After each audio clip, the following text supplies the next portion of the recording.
రెండో దశ మూడో దశ కూడా ఈ సాయంత్రం కూడా మాకు మీటింగ్ ఉంది.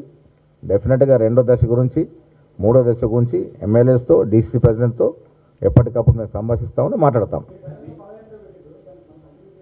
డెఫినెట్గా ఎన్నికలు ఉన్నాయి కాబట్టి పాదయాత్రకు బ్రేక్ వచ్చింది. నేను మొదట ఒక మాట చెప్పాను, పాదయాత్రలు అనేది నిరంతరం జరిగే ప్రక్రియ. డెఫినెట్గా ఎన్నికల తర్వాత మళ్ళీ పాదయాత్రలు ఉంటాయి.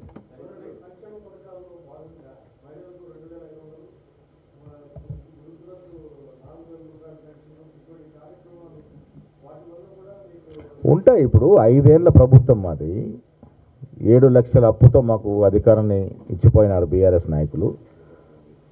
అంత ఆర్థిక నిర్బంధం అంటే ఆర్థిక విధ్వంసం చేసి రాష్ట్రాన్ని మా చేతిలో పెడితే వికాసం వైపు మా ముఖ్యమంత్రి గారు, మా ఫైనాన్స్ మంత్రి భట్టి గారు చాలా ప్రయాసాలు కోర్చి దాన్ని ఒక గాడిలో పెట్టే ప్రయత్నం చేస్తూ ఉన్నారు. డెఫినెట్గా మేము ఇచ్చిన వాగ్దానాలు ఇవి కూడా కేసీఆర్ లాగా ఖర్చుని వదిలేసిన ఉండదు.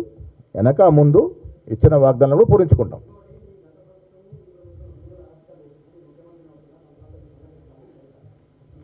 చాలా సంతోషం. ఇప్పుడు